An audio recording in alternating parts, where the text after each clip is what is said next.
मैं एक महत्वपूर्ण बात बताना चाहता हूँ आप लोगों को भारतीय बौद्ध महासभा उत्तर प्रदेश के बारे में, कि हमारे जो इंजीनियर्स की एसोसिएशंस है, क्योंकि वो जगह जगह स्पीच देने के लिए हमें बुलाते हैं, तो हमने उनसे कहा कि भाई आप उत्तर प्रदेश की जो खुर्जा के अंदर ज़मीन मायावती बहन जी ने दी है, उसके डेवलपमेंट में आपने क्या योगदान है, और आप लाख लाख रुपए सब वाली संस्थाओं को देते हो। तो उन्होंने शायद 1 साल पहले हमने रिक्वेस्ट करने पे 1 लाख रुपए उन्होंने उसको दान दिया था।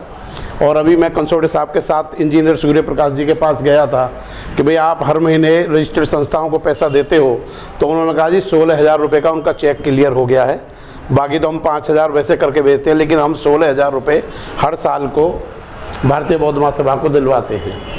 तो मैं 2 चीज़ों पर अपना बड़ा ज्ञान आपको आज के विषय में कहूँगा।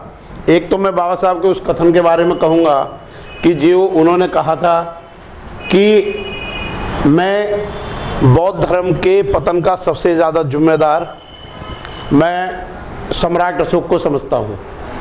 एक तो उनका ये वाला जो कोटेशन उन्होंने स्पीच में दिया है, एक तो मैं इसके बारे में बात कहूँगा।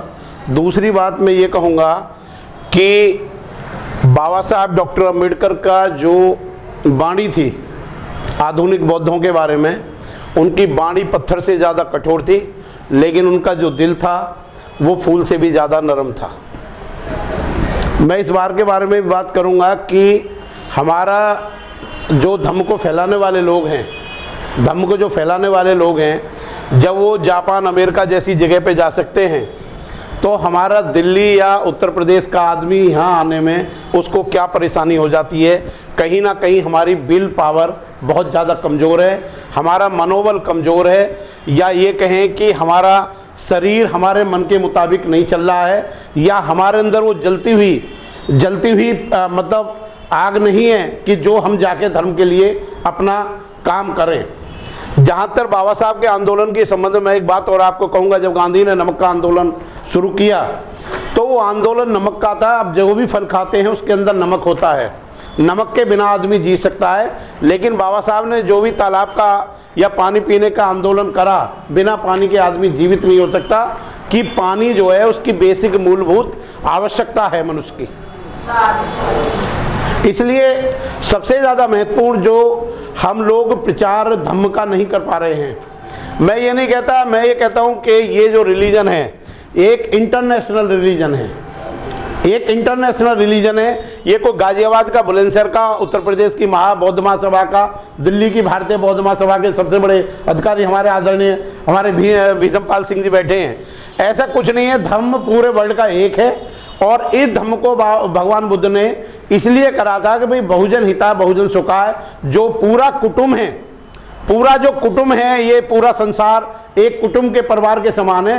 ये कल्पना केवल तथागत गौतम बुद्ध की थी, ये कल्पना हिंदुओं के या उनके वेदों की नहीं थी, एक आधारभूत है।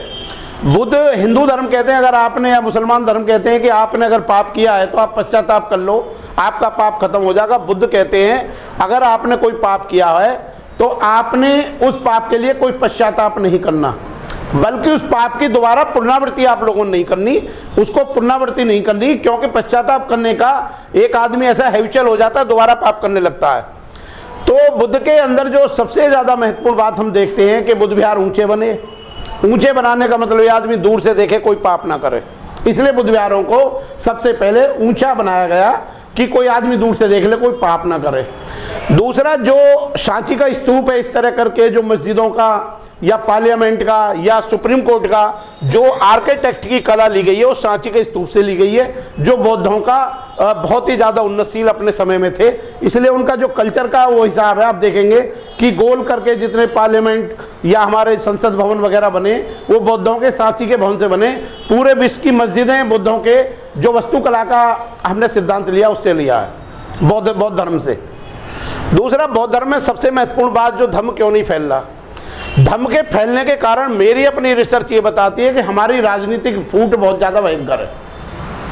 राजनीतिक फूट में ये है कि तुम बीएसपी के आदमी हो, मैं बीजेपी का आदमी हूं, मैं बीजेपी का आदमी हूं, मैं कांग्रेस का आदमी हूं, मैं दूसरी पार्टी का आदमी हूं, मैं आप आदमी पार्टी का आदमी हूं। ये कारण से शुल्कास्ट आपस में एक जगह नहीं बैठ रहे, जिससे धर्म की अपार क्षति हो रही है।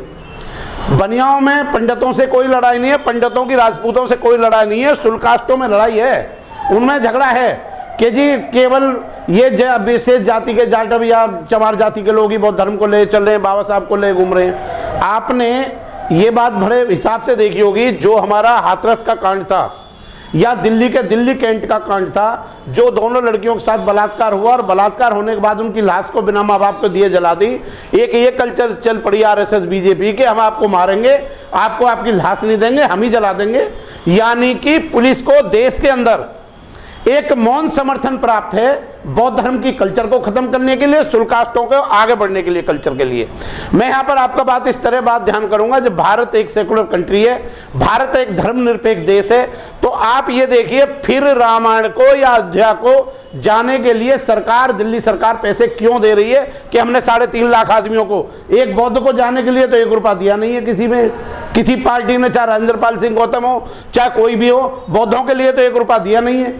तो जो बीएसपी की कंसेप्ट है, मैं बता दूं आपको, बीएसपी की जो कंसेप्ट है, बीएसपी कोई राजनीतिक पार्टी नहीं है, एक सामाजिक आंदोलन है। और बुद्ध की सबसे ज्यादा कल्चर जो बुद्ध नोएडा वगैरह में, या जिले का नाम गौतम बुद्ध रखा है, ये बौद्ध संस्कृति को इंटरनेशनल लेवल पर लाए गए हैं। अगर मैं सोचता हूं बीएसपी की सरकार उत्तर प्रदेश में होती तो जेवर एयरपोर्ट का नाम भी गौतम बुद्ध नगर एयरपोर्ट ही होता, गौतम बुद्ध एयरपोर्ट ही होता।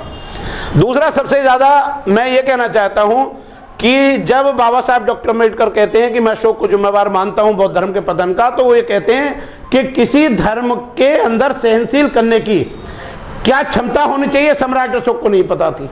उनके सामने लोग उनका धर्म का विरोध कर रहे हैं या धर्म को का उल्लंघन कर रहे हैं, तो आदमी बौद्ध धर्म में आने के कारण इस तरह दयालु हो जाता है कि वो शैतान के लिए भी घृणा नहीं रखता और किसी बुरे काम करने वाले आम आदमी को भी कोई घृणा अपने अंदर नहीं रखता। आज तक जितनी भी किताब बाबा साहब ने लिखी हैं, उन किताबों के अंदर इतनी किताब कोई भी भारत का विद्वान आदमी लिख नहीं सका है, इतनी बड़ी जिम्मेवारी सामूहिक रूप से होने के बाद। और किसी किताब में कहीं फुल स्टॉप या आप ये समझिए कहीं कुछ लगाने की भी आज गुंजाइश नहीं है। भारत एक ऐसा मुल्क है जो सामाजिक व्यवस्था 1000 या 2000 साल से चली आ रही है, 5000 से, वो उससे ज्यादा भयंकर रूप आज के टाइम में ले रही है। बौद्धों का पहला काम यह होना चाहिए कि जब हम किसी भी मीटिंग को बुलाते हैं, हालांकि जिन्होंने इस बुद्ध विहार को ये वाला 4 मूर्ति बनाया वो बहुत बड़े योद्धा रहे होंगे, क्योंकि गाजियाबाद के बिल्कुल मतलब मेन गेट पे ये वाला बना हुआ बस अड्डे के सामने। और मैं सोचता हूँ कि गाजियाबाद से या गौतम बुद्ध नगर से ऐसे स्टेट है जहाँ से धर्म की ज्वाला सब जगह फैलनी चाहिए और उसको हमें करना चाहिए। हम एक्चुअली में काम करना जानते नहीं है, या तो काम करना बौद्ध धर्म को फैलाने का, या तो आप समझ लें कि हमारी उम्र ज़्यादा हो गई है, हम घर से परेशान हैं, या हम इतने उत्साह से काम नहीं करते। जितना बड़ा पद हमारे पास है, हमें उतनी ज़्यादा एनर्जेटिक होकर काम करना चाहिए। मान लो हमने मीटिंग बुलाई थी, हमने मीटिंग का लेके सब जगह जितने भी ग्रुप है सब में दे दिया, भाई वहाँ पे मीटिंग, वहाँ जाओ। तो मैडम भी नोएडा से आई, ये भी आए, ये द्वारका से आए और बहुत से आदमी हैं।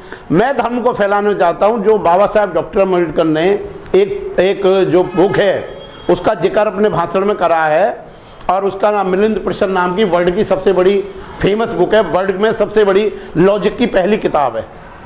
सुकरात ने कभी भी, सोक्रेटिस ने कभी भी मतलब इस बात को जो क्वेश्चन पूछो और उसका जवाब दो, ये प्रणाली जो लॉ में पढ़ाई जाती है कानून के अंदर, इसका जन्मदाता सुकरात नहीं है। सुकरात से पहले बुद्ध ने काम करा था कि हम सवाल पूछेंगे आप जवाब दो। इसलिए बुद्ध अपनी जो भी बात कहते थे कहानी कह के सुनते थे। सारे बौद्ध विद्वान सुने कि वो कहानी कह के सुनते थे। लोग उनसे कहते थे कि आप बात बात में कहानियां क्यों बताते हो। तथागत कहते हैं कि इंसान इतना ज़्यादा अक्लमंद पैदा नहीं हो रहा कि जो डायरेक्ट बात को समझ सके, इसलिए हम कहानी कह के समझाते हैं। जब बच्चा बहुत छोटा होता है तो उसे चित्र बना के समझाते हैं कि ये इस चीज़ का चित्र है तो ये चीज़ ये है। तो मैं ये कह रहा था कि उनके जो 3 कारण सबसे ज़्यादा महत्वपूर्ण बताए गए हैं लॉजिक मिलिंद प्रश्न में। पहला कारण बताया गया कि जब कोई धर्म सच्चाई पर आधारित नहीं होता, जब कोई धर्म सच्चाई पर आधारित नहीं है तो धर्म जो है वो थोड़े समय के बाद खत्म हो जाता है। बुद्ध विहार या बुद्ध मंदिर अपनी श्रद्धा को प्रकट करने के लिए जो होते हैं, और साधारण। और तीसरा जो कारण बताया है वो बहुत ज़्यादा इम्पोर्टेंट है हमारे आज के लोगों के लिए और तीसरा कारण उन्होंने ये बतलाया है कि जब कोई दूसरे लोग धम्म पर आलक्ष्य लगाते हैं, उनका जवाब देने के लिए विद्वान पुरुष नहीं होते, तो धर्म की गिलानी होती है। यानी कि प्रचार नहीं करने वाले होते, दूसरे लोग कहते हैं इसमें ये कमी है, तो उनका सही उत्तर या माकूल जवाब देने के लिए प्रखंड विद्वान हमारे पास नहीं होते, तो धर्म की गिलानी होती है। तो आप देखते हैं कि एक बच्चा पहले बैठ के चलता है, फिर घुटने के बल चलता है, फिर थोड़ा झुक के चलता है, फिर बाद में खड़े होकर चलना। और मैं आपको एक बात बड़े दावे के साथ बताना चाहता हूं कि भारत के अंदर, विश्व के अंदर सबसे ज्यादा बौद्ध धर्म मजबूती से फैल रहा है और बहुत तेजी से फैल रहा। इससे कोई भी धर्म इतनी तेजी और मजबूती से नहीं फैल रहा जितना कि बौद्ध धर्म फैल रहा है। जब हम वोल्टेयर के इस वाले कथन को देखते हैं कि लोहे को सोने में बदलने के लिए 2 शर्तों की जरूरत होती है, नंबर 1 लोहे में से लोहे के गुणों को खत्म करना, और दूसरा लोहे के अंदर सोने के गुणों को अर्जित करना। तो एक बौद्ध बनने के लिए पहले आप ब्राह्मणवाद के विचारों को आप अपने अंदर खत्म करिए, जब तो बौद्ध के धर्म आएंगे। खलील जिब्रान ने इसके संबंध में एक बड़ी इंपॉर्टेंट कहानी लिखी है खलील जिब्रान ने। वो कहता है कि मिस्री के पेड़ पर, उस पर मिस्री के पहाड़ पे 2 चींटियां चढ़ गई, और जब चींटियां ऊपर जाने लगी तो उसने कहा देखो कितना स्वादिष्ट और ये मीठा पहाड़ है। तो उसने कहा बहन मुझे तो कुछ नमकीन लग रहा, मुझे तो नहीं स्वाद आ रहा। तो कहती है थोड़ी और ऊपर आओ। जो ऊपर जाके कहती है कि आप यहाँ देखो यहाँ कितना मीठा है। तो वो चींटी कहती है कि नहीं ये मीठा नहीं है। तो वो कहती है कहीं तुम्हारे मुंह के अंदर कोई नमक की डली तो नहीं रखी। तो उसने कहा हाँ मेरे मुंह के अंदर नमक की डली रखी है, इसलिए मैं मिस्री के स्वाद को नहीं चख सकती। जब तक आपके अंदर हिंदूवाद के, हिंदू देवी देवताओं के कोई भी विचारधारा है, बुद्ध का प्रकाश आपको दिखाई नहीं देगा, वो बहुत बड़ी अड़चन होगा। मेरा तो ये मानना है कि हमें निरंतर प्रचार करना चाहिए, और प्रचार इतने बड़े पैमाने चाहिए, चाहे हम पानी पिला के प्रचार करें। देखिए 90 दिन तक आदमी खाना नहीं खाता तो मन नहीं जाता, हम पानी पिला के प्रचार करें, लेकिन पूरी मेहनत से करें। और हमारी स्ट्रेटजी इस तरह तय होनी चाहिए, महीनों पहले 1 साल का प्रोग्राम होना चाहिए कि ये प्रोग्राम हमने यहाँ करना है, इतने बजे करना है, ये प्रोग्राम हमने यहाँ करना है। लेकिन हमें अपने ऊपर विश्वास ही नहीं है कि हम कर पाएंगे या अपनी जगह हम खड़े हो पाएंगे। इसलिए बौद्ध धर्म में जो वर्तमान में समस्या है प्रचार में, वर्तमान में प्रचार में धन की कोई कमी नहीं है। देखिए बुद्ध केवल अकेले व्यक्ति इस विश्व के अंदर जिन्होंने धरती का सबसे ज्यादा चक्कर लगाया है। 45 साल तक उन्होंने चल चल के प्रचार करा है। 45 साल इस दुनिया में किसी भी धर्म के फैलाने वाले ने धर्म को फैलाने के लिए प्रचार नहीं करता किया। अगर वो चाहते तो धरती के कई चक्कर लगा सकते थे। तो गाजियाबाद या दिल्ली की डिस्टेंस कोई ज़्यादा दूरी की नहीं है, या लखनऊ की यहाँ की।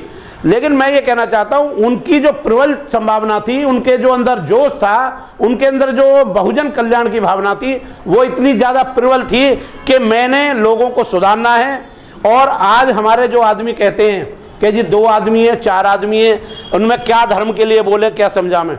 जब बुद्ध पहला प्रवचन देते हैं परम ज्ञान उपलब्ध करने के लिए, तो उनके पास केवल 2 भिक्षु होते हैं, एक भल्लुक, एक तपसी नाम के 2 बंजारे होते हैं। भीषमपाल जी बंजारे जो बाहर से बिजनेस करने के लिए आए थे। तो जब 2 आदमियों को बुद्ध भाषण दे सकते हैं, तो हम 14, 15, 20 आदमियों को क्यों नहीं धर्म का प्रचार कर सकते। तो मेरा अपना मानना यह है कि प्रचार की जो शक्ति है वो फौज की शक्ति से ज़्यादा शक्तिशाली है। हमारी उम्र, हमारी परेशानी हो सकती है, लेकिन अगर हम बुद्ध के प्रचार को बड़ी ईमानदारी और मेहनत से करें तो हम निश्चित रूप से बौद्ध धर्म को फैला सकते हैं। और जब एक बात आप देखिए जो बहुत इंपॉर्टेंट है, जब तक कोई दीपक जलेगा नहीं, जब तक कोई दीपक जलेगा नहीं तो उसका प्रकाश कैसे फैलेगा। जब बौद्ध धर्म की कोई चर्चा ही लोगों में नहीं होगी तो धर्म अंधकार को कैसे खत्म कर पाएगा, कैसे फैल पाएगा। तो मेरा तो आपसे निवेदन ये है कि जो बाबा साहब का क्या योगदान है बौद्ध धर्म के लिए, बाबा साहब का सबसे बड़ा योगदान बौद्ध धर्म के लिए ये है कि बाबा साहब ने बहुत परखने के बाद, बहुत ज़्यादा रिसर्च करने के बाद उन्होंने ये पाया कि ये हमारे मूल पूर्वजों का धर्म है। एग्जाम्पल के लिए मैं आपको बता दूं, जब वो चीन में, जापान में या बर्मा में या कोई दूसरे कंट्रीज में गए तो वहाँ के होटल पे बाहर लिखा रहता था कि केवल यहाँ अपने आप मरे हुए पशु का मीट मिलता है। जो होटल पे जाते हैं तो वहाँ लिखा रहता है यहाँ अपने आप पशु का, बुद्धिस्ट कंट्रियों में, कि यहाँ अपने आप मरे हुए पशु का मीट मिलता है। जैसे हमारे यहाँ लिखा रहता है कि देसी घी से बनाई हुई मिठाइयाँ यहाँ मिलती हैं। तो उन्होंने कहा भारत में केवल चमार और महारे की ऐसी कम्युनिटी है जो अपने आप मरे हुए पशु का मीट खाती है, मतलब कि वो किसी को मार के हत्या पसंद नहीं करती। तो ये बुद्ध का ऐतिहासिक प्रूफ था, एक हिस्टोरिकल प्रूफ था कि हमारे लोग बौद्ध हैं और उनको जुल्म, अन्याय, अत्याचार और शोषण करके उनको बार बार गुलाम बनाया गया, उनकी एजुकेशन छीन ली गई, उनकी जमीन छीन ली गई, उनके अधिकार एजुकेशन के छीन लिए गए। तो आपको मैं बता दूं, हम लोगों को पॉलिटिकल पार्टियों का बौद्ध धर्म को मजबूत बनाने के लिए गुलाम नहीं बनना है। पॉलिटिकल पार्टियां हमारी गुलाम बने, हमारी इकट्ठे, हमारे अगर धर्म के लिए लाखों आदमी हमारी आवाज पे इकट्ठे होंगे, लाखों आदमी धर्म के नाम पे हमारे लिए इकट्ठे होंगे, पॉलिटिकल पार्टी वाले तो आपके सामने सिर रख देंगे। तो हमें पॉलिटिकल आदमियों का कोई गुलाम नहीं बनना, बल्कि हमारा काम बौद्ध धर्म को राजनीति से अलग रखना चाहिए। जैसे एक मुसलमान को आप देखते हो, वो बीजेपी में है तो भी नमाज पढ़ने जाता है, और अगर वो कांग्रेस में या बीएसपी में तो भी नमाज पढ़ने जाता है। हमारा धर्म का क्षेत्र अलग है, और बौद्ध धर्म को बहुत ऊंची श्रेणी में ले जाने के लिए मैं कहूँगा, जब मुसलमानों के यहाँ बच्चा पैदा होता है तो उसके कान में एक ही आवाज़ डाली जाती है कि अल्लाह अकबर।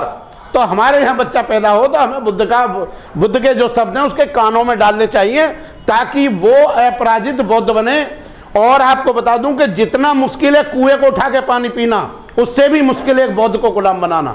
साधारण कामों के लिए बौद्ध नहीं होते, बौद्ध साधारण कामों के लिए नहीं बनाए जाते हैं। जो धर्म का प्रचार करना चाहते हैं या धर्म को आगे फैलाना चाहते हैं, आप ये समझ लें कि आपको एक्स्ट्रा ऑर्डिनरी पावर से आपने ऐसे काम करने अपने जीवन में जो दूसरा आदमी से 100 गुनी ज्यादा सामर्थ्य से करते हैं। तो मैं ये कहना चाहता हूं आपको कि बुद्ध के धर्म को फैलाना सबसे पवित्र काम है दुनिया का।